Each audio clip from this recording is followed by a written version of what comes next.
대한민국의 자유를 찾아서 대한민국에 입국한 탈북자입니다. 탈북자 출신으로 지금 대한민국에서 지금 13년차 되고요. 저희가 이 대한민국에 입국을 하면서 왜 왔을까요? 저희는 굶주림에서 인해서 해방되는 것도 있었지만 가장 크게는 자유를 찾는 것이 목적이었습니다. 중국에서 많은 탈북자들이 10년 그리고 15년 이렇게 생활을 하다가 오는 경우가 좀 많이 있거든요. 저 같은 경우도 10년을 중국에서 살았는데요. 어찌 보면 북한과 그리고 대한민국의 그 사이에 있는 과도기 단계를 저희가 중국에서 한 번 정도 학습을 하고 겪었다 이렇게 이야기를 할 수가 있습니다. 그러면서 저희가 북한에서 금방 아무것도 모르던 상황에서 대한민국으로 온 것이 아니고 중국이라는 그런 나라를 걸치면서 대한민국에서 좀 더 학습을 했습니다. 그러면서 대한민국에 대한 기대, 선망 이런 것들 많이 가지고 왔죠. 왔을 때 저희들이 이 대한민국에서는 참 너무나도 감사하게도 아무 조건 없이 받아줬기 때문에 당당하게 대한민국 헌법 제3조에 근거해서 대한민국 국민이 되었습니다. 그래서 여러분들이 주신 세금으로 첫 정착 과정을 밟았고 그리고 이제는 또 한 12년씩 살다 보면 저희가 대한민국에 저희들도 기여를 하는 그리고 세금도 잘 낼 수 있는 그런 대한민국 국민으로 발전 성장하게 되었습니다. 이 모든 것들 대한민국 국민들께서 저희들을 또 따뜻하게 맞아주시고 손잡아 주시기 때문에 오늘과 같은 날이 있다고 생각을 합니다. 그래서 참 감사한 마음으로 열심히 사느라고 저희 딴에는 무지하게 지금 애를 쓰고 있습니다. 그런데 현 정부가 들어서면서 탈북민들을 바라보는 시각이 너무나도 다르다는 점을 저희가 인지를 하게 됐습니다. 그래서 제가 오늘 잡은 제목은 탈북자가 바라본 문재인 정권의 호구성이라고 지금 잡아봤는데요.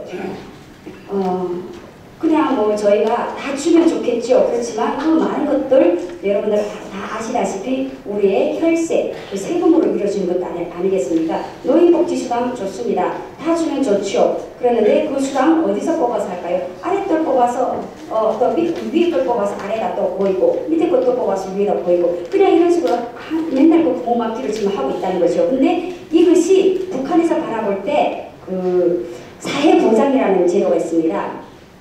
어르신들이 60세가 되면 사회보장이라고 이야기를 합니다. 그래서 다 같이 노인들도 먹고 살게끔 해준다고 했는데 실질적으로 그것이 사회주의 사회에서는 제대로 이루어질 수가 없습니다.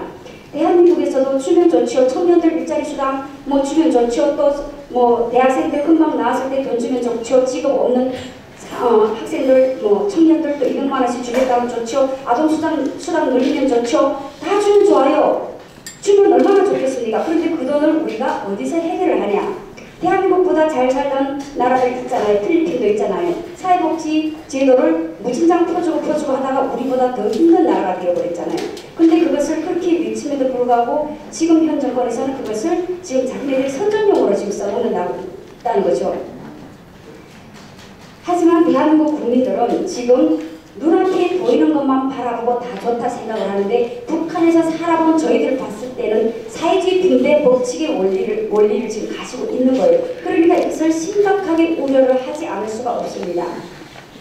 요즘에 지금 토지도 지금 북한식으로 뭐 부동산도 뭐 어떻게 해서 국가에다가 뭐 어떻게 하고 이렇게 하는 게 토지 개혁하고 똑같은 거예요.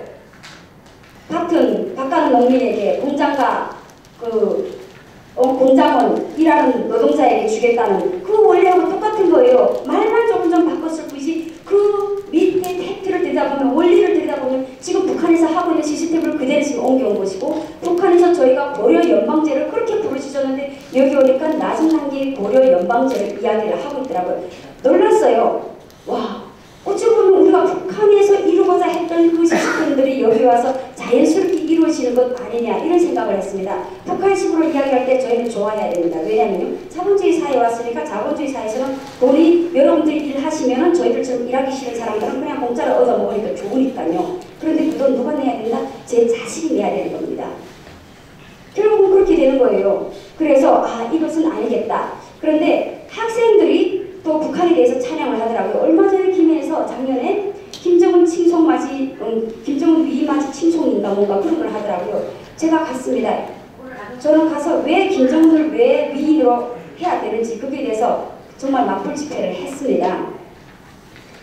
이것이 대한민국에서 역사를 보냈더라고요. 정말 이 소중한 역사를 보냈더라고요.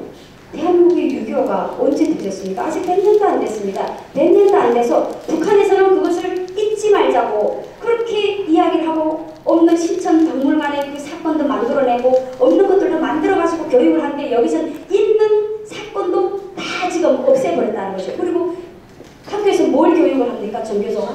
종교조가 지금 뭘 교육을 합니까? 북한은 좋은 걸로 지금 이야기를 하고 김정은은 우리가 악수를 해도 괜찮은 사람으로 하잖아요. 저 경남에서 창원에서 적십자 단체에 가서 제가 행사를 갔는데요. 김정은을 이렇게 해놓고 김정은과 함께 악수를 하고 있는 이런 그림을 했더라고요. 그래서 너도 나도 와서 김정은하고 악수를 하고 있는 그런 포즈를 취하더라고요.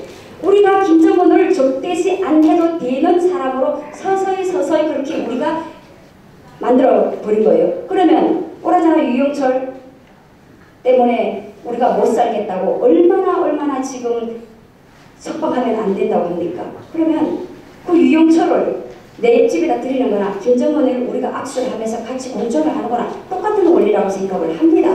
여러분들의 가족들, 여러분들의 자녀들 언젠가는 김정은의 손에 그렇게 당할 수도 있는데 그럼에도 불구하고 김정은과 악수를 하시겠습니까? 저는 그렇게 질문을 드리고 싶습니다. 자, 공수처법 요즘에 어찌 보면 북한의 보위부 역할을 하겠다는 겁니다.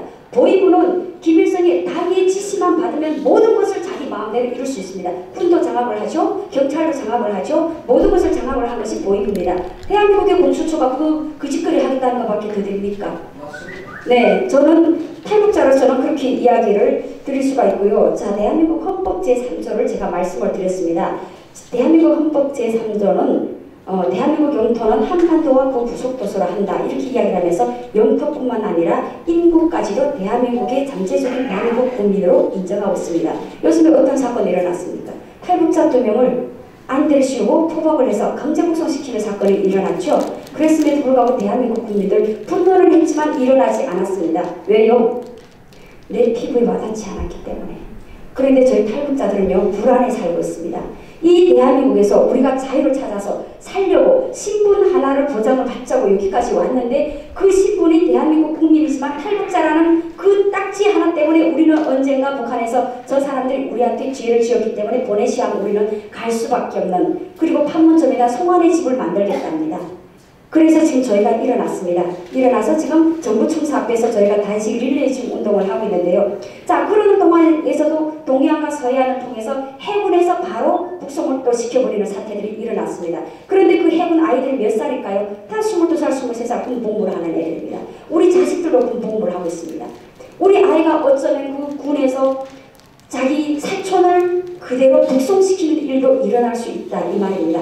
이것은 동족상전의 비극이라고 하면서 6.25를 동족상전의 비극 다시는 일어나지 말게 하시옵소서 하면서 탈북자를 이용을 해서 탈북자 자녀가 자기 사촌나 자기 형제를 북송시키게끔 만드는 제2의 동족상전의 비극을 만들어내는 것이 누가? 이 정부다. 저는 그렇게 말씀을 드릴 수가 있습니다. 그 2명이 갔을 때가 뭡니까? 그 2명을 김정은이 답방을 해달라면서 부산에 초청을 하겠다면서 그걸로 보낸 겁니다. 상납을 한 겁니다. 사람의 인권 변호사라는 사람이 사람의 목숨을 어떻게 그렇게 상납을 할 수가 있겠습니까? 그래서 저는 이것을 말씀드리고 평화 이야기하는데 그 평화 프레임 때문에 북한 주민들만 죽어나가고 왜냐하면 북한은 태양이 3개입니다. 지금 4개가 됐네요. 네, 태양이 4개인데 너무 뜨거워서 못 삽니다. 너무 뜨거워서 못 살아서 적당하게 거리를 둬야 되는데 북한부 햇볕 정책 때문에 북한 주민들만 죽고 대한민국 국민들 안 죽을까요? 우리 다 죽습니다. 우리는 고급 노예입니다. 북한에 우리 세금을 걷어서 북한에다가 그 이설주가 아이를 낳아서 필요한 분유와 그리고 기저귀와 이런 것들 우리가 대주는 그런 역할밖에 안 됩니다.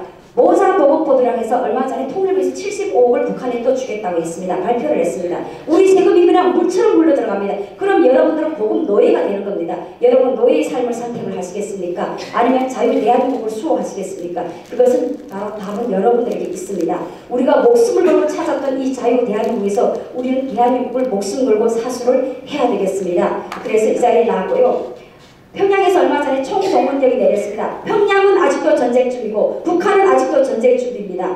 우리만 지금 평화 프레임에 젖어서 눈 가리고 아웅하고 살지 말고 여러분들께서 이제는 일어나셔야 됩니다. 여러분들께서 깨어나시고 여러분들 자녀들 일것이고 가정 보셔야 됩니다. 북한식으로 말씀드립니다. 가정 혁명가부터 하셔가지고 대한민국 자유수호를 가정에서부터 일떠셔야 됩니다. 그것을 여러분들께 말씀드리면서 저는 5분 발언이기 때문에 여기서 마치도록 하겠습니다. 고맙습니다.